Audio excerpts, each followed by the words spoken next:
mueva, señor, siga caminando. El presidente de Venezuela. Tiene derecho a guardar silencio. Cuidado con el escalón, vamos, muévase. No tiene jurisdicción aquí. Todo eso lo discute en Miami. Suba. ¡Fuerza! We have breaking news right now. We have the first image of Nicolas Maduro. Donald Trump just posted this image of Nicolas Maduro on board the USS Iwo Jima. Nicolas Maduro was captured alongside his wife.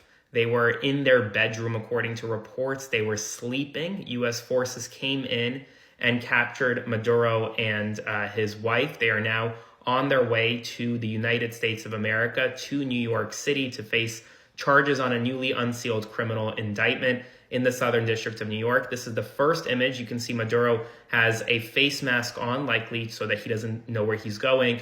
He is holding some type of, I believe, a water bottle, and that is all. That is what this is the President of the United States releasing the first image of Nicolas Maduro now on a United States Navy ship heading to the United States of America. I will continue to provide you more updates as we get more information. So spread the word. Full updates on my Substack, linked in bio. Subscribe for free.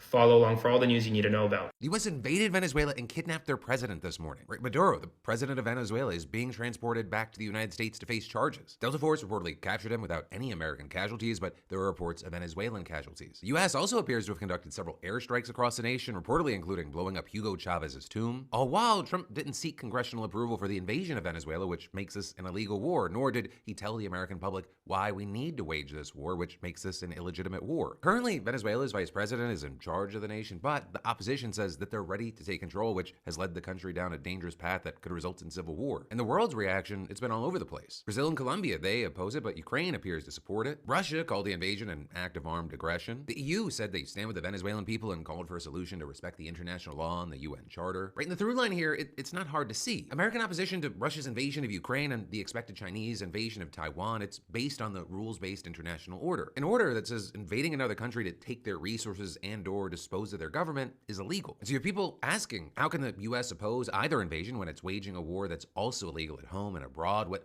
leg does it have to stand on? And when Venezuelan refugees begin flooding our southern border again, will Trump welcome them with open arms because he's the one that destabilized their home again? But for now, follow to stay in the loop.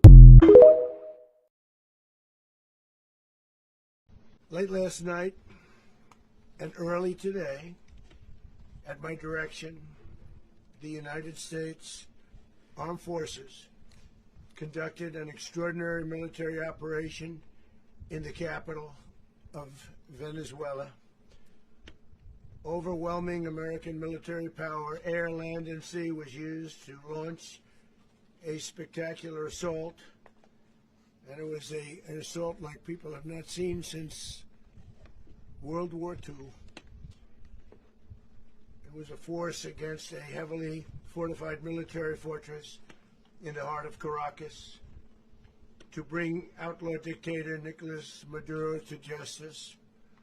This was one of the most stunning, effective, and powerful displays of American military might and competence in American history.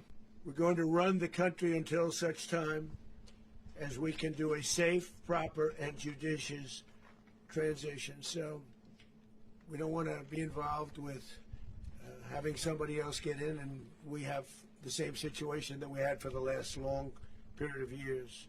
So we are going to run the country until such time as we can do a safe, proper, and judicious transition. I don't think any of us were surprised to hear that the United States carried out military strikes against Venezuela. And unless you've been living under a rock, you've been hearing the back and forth between Trump and Nicolas Maduro. Trump accusing Maduro of being an international criminal and blaming him for the deaths of hundreds of thousands of Americans, saying that he is the leader of a narco dictatorship coming out of Venezuela.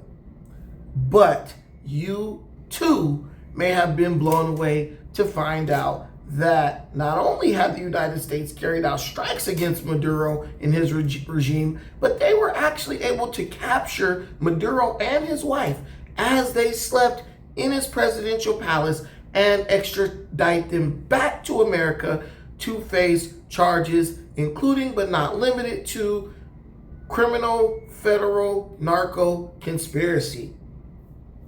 That's a big deal.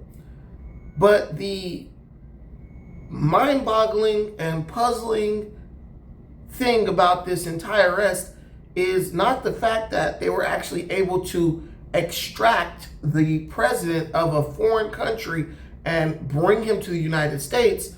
It's more of the reaction of American citizens when it is compared to the reaction of not only Venezuelan citizens, but the reaction of Venezuelans living abroad.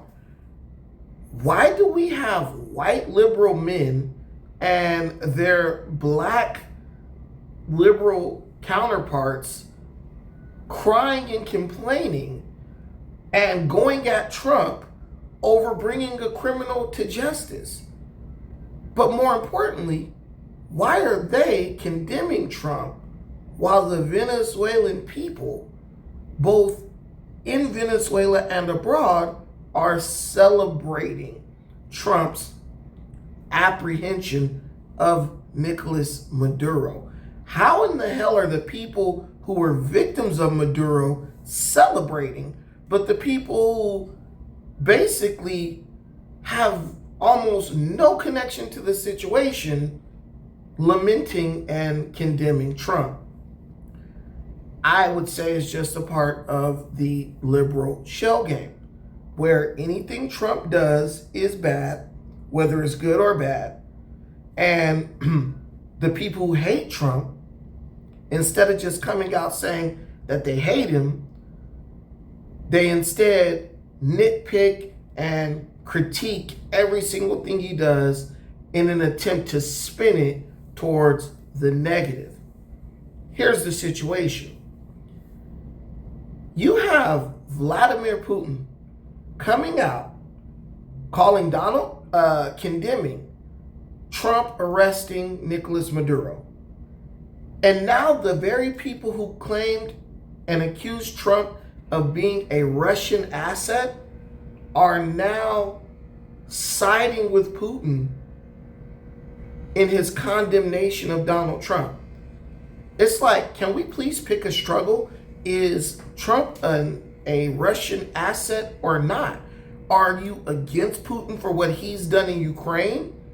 Or are you with Putin because all of a sudden now he's against Trump? A lot of the false narratives that these people have been painting, have been constructing, they are unraveling right before our eyes. Almost everything they say about Trump is being revealed as a lie. We're finding out that none of it really holds water once put to the test. Here's my question. If someone runs a narco state, if someone traffics billions of dollars worth of drugs into your country, shouldn't you at the very least, if capable, be allowed to bring this person to face your justice system? I mean, if the products that Nicolas Maduro facilitates the import of kill Americans, if it destroys American families, if it costs hundreds of thousands of American lives every single year, what justice system do you think Maduro should face? Should he go to a Venezuelan clown court where he owns all the judges, the prosecutors, and everybody else? Or should he face the justice system of his victims? That would be the American justice system. I pose that question to you. Furthermore, why does it seem like you have American people who are more concerned with serving as the unpaid opposition to Donald Trump, heavily critiquing and condemning every single action Trump takes, instead of standing in solidarity with their own country and showing even a little bit of empathy for the people who are victims of the criminal actions of people like Nicolas Maduro. It's almost like in order to hate Trump, you have to be willing to say, screw Americans, screw the American victims of the Maduro regime, and take the side of anyone who also opposes Trump, no matter how heinous their actions may be. These people can condemn Israel for the deaths of children in the Gaza Strip, but they celebrate Maduro, who is responsible for hundreds of thousands of deaths within America. And those studies claim that fentanyl is not coming from Venezuela. Me personally, I don't believe that. And if it doesn't come from Venezuela, I am pretty sure that the cartels of Venezuela, which are emboldened and empowered by the Venezuelan government, have a lot of say and a lot of control when it comes to the fentanyl coming in from wherever it's coming from. But that's a story for another day. What do you think about this situation? Are you happy that Trump captured Maduro and is bringing him to justice for his alleged crimes against the American population? Or do you think Trump has overstepped his boundaries once again and is doing something that flies in the face of global peace? What I'll say to the situation is this. Many people compare this to the situation with George W. Bush and the Iraq War. Here's the difference. One, Venezuela owes American oil companies billions and billions of dollars. Many experts estimating up to and beyond $20 billion that is owed by the Venezuelan government to American oil companies. You probably don't know this history, but in 2007, former Venezuelan president Hugo Chavez socialized the Venezuelan oil market and kicked American oil companies out of the country. The only problem is American oil companies had paid the Venezuelan government billions and billions of dollars for the rights to those Venezuelan oil fields. So it's basically like I buy something from you or I pay you to use something for a certain amount of time, and then your mom comes in and says, hey, you can't sell nobody that, or you can't let nobody use that, and she kicks me out of your house, but you don't give me back my money, so you owe me, right? It's the same situation. That was not the case in Iraq. On top of that, you see that then you see people saying, oh yeah, Trump is just trying to do regime change and all this stuff. Look, if a government acts irresponsibly towards the United States and is directly responsible for hundreds of thousands of deaths of American citizens, that's not our responsibility to facilitate the changing of the guard, so to speak, when it comes to their government. Our job is to bring the criminal to justice, and wherever the chips may fall, that's where they're going to fall. Trump said in a speech earlier today, the United States will be in control of Venezuela until further notice. I don't know how true that is. There's a vice president there. There are opposition forces that are ready to take control in Venezuela as we speak. I really think that's just a matter of Trump trolling. Lastly, I would like to say this. When George W. Bush facilitated the invasion of Iraq, whether you believe it was for oil or for weapons of mass destruction, many American people died.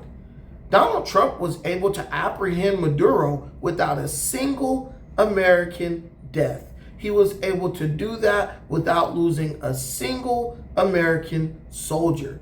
What would you prefer? This false or misplaced idea of due process for international criminals, which he will get due process because he's going to go to court, Or would you prefer to see our president execute a mission, lose no American life at the expense of no American life, extract that asset, bring them to justice in America, or have some long, drawn-out, lengthy war that can cost hundreds, if not thousands, of American lives?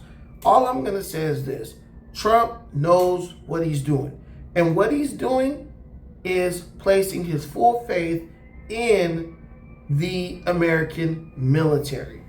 And that's all anyone can really ask him to do. And when you take position against your own country in the name of fighting Donald Trump, understand you're in a very unique company. Because at this point, you sided against Iran against the United States.